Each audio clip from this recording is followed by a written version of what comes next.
संध्या की आंखों में नींद नहीं थी। बिस्तर पर लेटे हुए छत को एकटक निहारे जा रही थी। उसकी समझ में नहीं आ रहा था कि वह क्या करे जिससे वह आकाश के चंगुल से निकल सके। वह बुरी तरह से उसके चंगुल में फंसी हुई थी, लाचार, बेबस, कुछ भी नहीं कर पा रही थी। गलती उसकी ही थी जो आकाश को उसे ब्लैकमेल करने का मौका मिल गया। वह जब चाहता उसे एकांत में बुलाता और जाने क्या क्या करने की मांग करता। संध्या का जीवन दूभर हो गया था। आकाश कोई और नहीं, उसका देवर ही था, सगा देवर। एक ही घर, एक ही छत के नीचे रहने वाला आकाश इतना शैतान निकलेगा, संध्या ने कल्पना भी नहीं की थी। वह लगातार उसे ब्लैकमेल किए जा रहा था और वह कुछ भी नहीं कर पा रही थी। बात ज़्यादा पुरानी नहीं थी। 2 माह पहले ही संध्या अपने पति साहिल के साथ यूरोप ट्रिप पर गई थी। 50 महिला पुरुषों का ग्रुप दिल्ली इंटरनेशनल एयरपोर्ट से रवाना हुआ। 15 दिनों की यात्रा से पूर्व सबका एयरपोर्ट से परिचय कराया गया। संध्या को उस ग्रुप में नवविवाहित ऋतु कुछ अलग ही नजर आई। उसे लगा कि ऋतु के विचार काफ़ी उससे मिलते हैं। बात बात पर खिलखिलाकर हंसने वाली ऋतु से वह जल्दी ही घुल मिल गई। ऋतु का पति प्रणव भी काफ़ी विनोदी स्वभाव का था। हर बात को जोक से जोड़कर सबको हंसाने की आदत थी उसकी। एक तरह से ऋतु और प्रणव में सबको हंसाने की प्रतिस्पर्धा चलती रहती थी। संध्या इस नवविवाहित जोड़े से खासी प्रभावित थी। संध्या और उसके पति साहिल के बीच वैसे तो सब कुछ सामान्य था, लेकिन जब भी वह ऋतु और प्रणव की जोड़ी को देखती, आहें भरकर रह जाती। प्रणव के विपरीत साहिल गंभीर स्वभाव का इंसान था, जबकि संध्या साहिल से अलग खुले विचारों वाली थी। यूरोप यात्रा के दौरान ही संध्या, ऋतु, प्रणव इतना घुल मिल गए कि विभिन्न पर्यटन स्थलों में घूम आने के बाद भी होटल के रूम में खूब बातें करते, हंसी मजाक होता। साहिल संध्या का हाथ पकड़कर खींच कर ले आ जाता। वह कहता कि चलो संध्या, बहुत देर हो गई, इन्हें भी आराम करने दो, हम भी सो लेते हैं। ग्रुप लीडर ने सुबह जल्दी उठने को बोला है, मगर संध्या को कहाँ चैन मिलता। वह अपने रूम में आकर भी मोबाइल पर शुरू हो जाती। व्हाट्सएप पर शुरू हो जाता ऋतु से जोक्स, कमेंट्स भेजने का सिलसिला। ऋतु ने संध्या के फेसबुक पर फ्रेंड रिक्वेस्ट भेज डाली। संध्या ने तुरंत स्वीकार कर ली। दिन में जो फोटोग्राफी वे लोग करते, उसे वे व्हाट्सएप पर एक दूसरे को भेजते। फ़ोटो पर कमेंट्स भी चलते। रात को ऋतु और संध्या के बीच व्हाट्सएप पर घंटों बातें चलती। जोक से शुरू होकर समाज, परिवार की बातें होती। धीरे धीरे यह सिलसिला व्यक्तिगत स्तर पर आ गया। एक दूसरे की पसंद, रुचि से लेकर स्कूल कॉलेज की पढ़ाई, बचपन में बीते दिनों की बातें साझा करने लगी। एक रात ऋतु ने व्हाट्सएप पर संध्या के सामने दिल खोल कर रख दिया। शादी से पहले के प्यार और शादी तक सब कुछ बता दिया। शादी से पहले ऋतु की लाइफ में प्रणव था। दोनों ही कॉलेज में पढ़ते थे। दोनों का परिवार अलग अलग धर्म और जाति का था। उनके प्यार में कुछ अड़चन आई। शादी को लेकर दोनों परिवारों में तकरार हुई, पर आखिर ऋतु और प्रणव ने सूझबूझ दिखाते हुए अपने अपने परिवार को मना लिया। ऋतु और प्रणव की शादी हो गई। व्हाट्सएप पर ऋतु की लव स्टोरी पढ़कर संध्या के मन में हलचल पैदा हो गई। उसे अपना अतीत याद आ गया। उस रात उसका मन किया वह भी ऋतु को वह सब कुछ बता दे जो उसका अतीत है, लेकिन वह हिम्मत नहीं कर पाई कि पता नहीं ऋतु क्या सोचेगी। वह उसके बारे में ना जाने क्या धारणा बना ले। अजीब सी हलचल मन में लिए संध्या सो गई। अगली रात संध्या अपने आप को रोक नहीं पाई। रोज की तरह व्हाट्सएप ऐप पर बातों का सिलसिला चल ही रहा था कि मौका देखकर संध्या ने लिख डाला कि मेरा भी एक अतीत है ऋतु। मैं भी किसी से प्यार करती थी, पर वह प्यार मुझे नहीं मिल सका। ऋतु ने आश्चर्य वाला स्माइल भेजा और लिखा कि बताओ कौन था वह, क्या लव स्टोरी है तुम्हारी। फिर संध्या ने ऋतु को अपनी लव स्टोरी बताने का सिलसिला शुरू कर दिया। वह मेरे कॉलेज में ही था। उसका नाम संजय था। हम दोनों एक दूसरे से बहुत प्यार करते थे। हर 1-2 घंटे में मोबाइल पर हमारी बातें होती। लगता बहुत कुछ अधूरा है लाइफ में। दोनों में खूब बातें होती और तकरार भी। दुनिया से बेखबर हम अपने प्यार की दुनिया में खोए रहते। हमारा प्यार सारी हदें पार कर गया। विश्वास था कि घर वाले हमारी शादी को राज़ी हो जाएंगे। इसी विश्वास को लेकर मैंने खुद को संजय को सौंप दिया। संध्या ने ऋतु को व्हाट्सएप पर आगे लिखा, उस दिन पापा ने मुझसे कहा कि बेटी, तुम्हारी पढ़ाई पूरी हो चुकी है। हम चाहते हैं कि एक अब अच्छा सा लड़का देखकर तुम्हारी शादी कर दे। मैं एकदम पापा से कुछ नहीं बोल पाई। इतना ही कहा कि पापा मुझे नहीं करनी शादी, अभी मेरी उम्र ही क्या हुई है। इस पर पापा ने कहा, उम्र और क्या होगी, 25 साल की तो हो चुकी हो। जब मैंने कहा नहीं पापा मुझे नहीं करनी शादी, तो वे हंस पड़े। बोले सच में अभी बच्ची हो। मैं पापा की बातों को गंभीरता से नहीं लिया, पर वे मेरी शादी को लेकर गंभीर थे। एक दिन पापा ने मुझे बताया कि एक अच्छे परिवार का लड़का तेरे लायक है।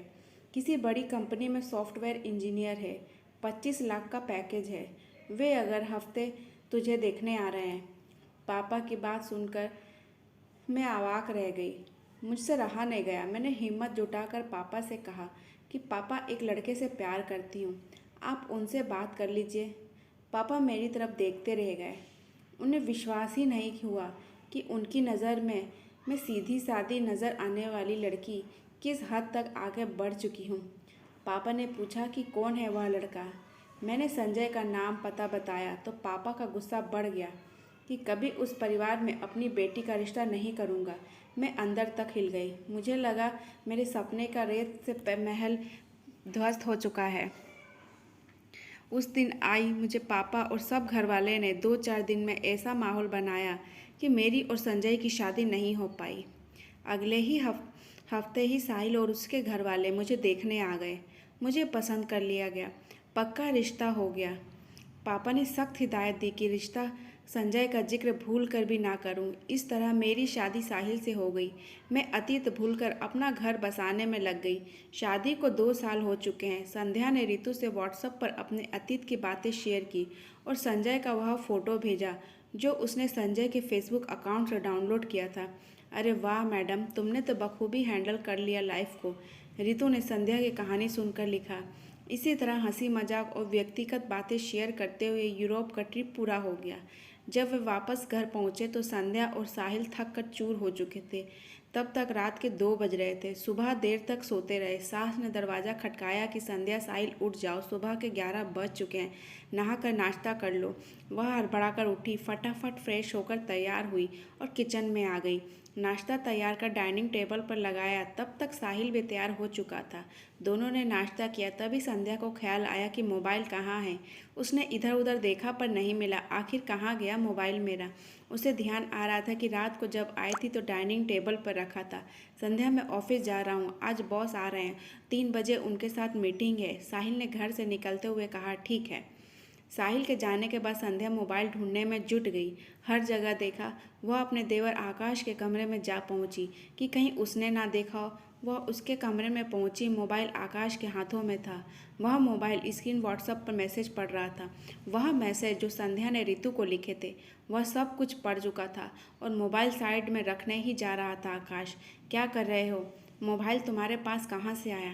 क्या देख रहे थे इसमें? संध्या ने पूछा तो हम उम्र देवर आकाश के होठों पर कुटिल मुस्कान दौड़ गई।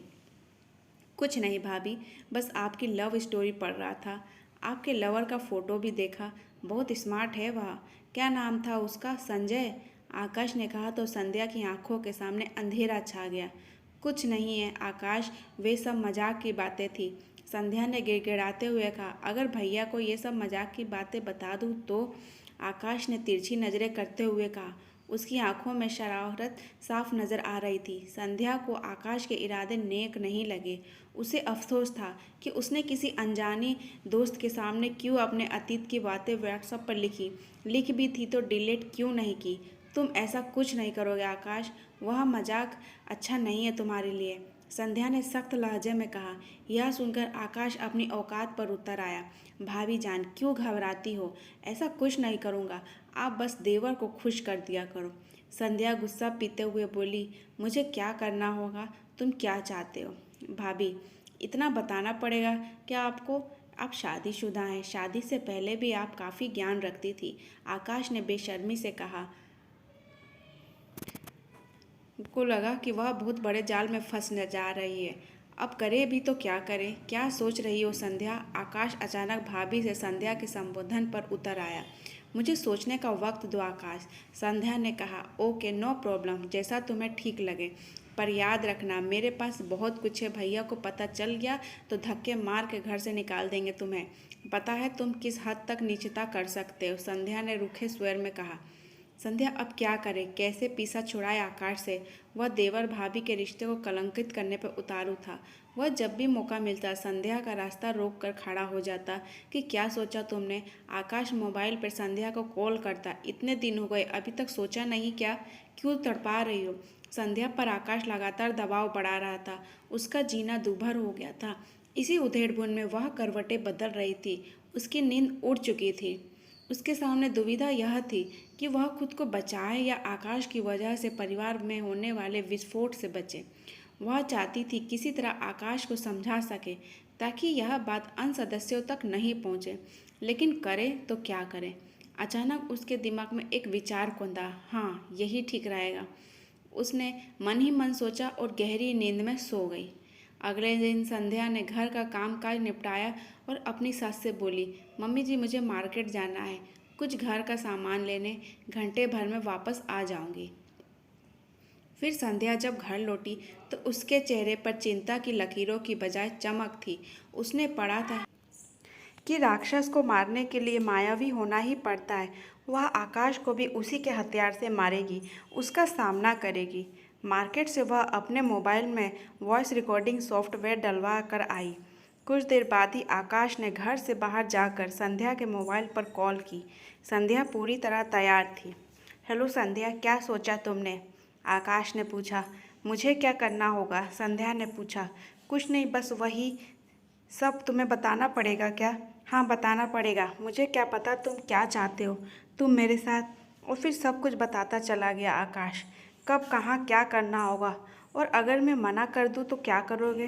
संध्या ने पूछा। कुछ नहीं, तुम्हारी लव स्टोरी सबको बता दूंगा। संध्या गुस्से से चिल्ला पड़ी। जाओ सबको बताओ, परंतु एक बात याद रखना, तुमने जो मुझे ब्लैकमेल कर रहे हो ना, मैं इसकी शिकायत पुलिस में करूँगी। ऐसी हालत कर दूँगी कई जन्मों तक याद रखोगे।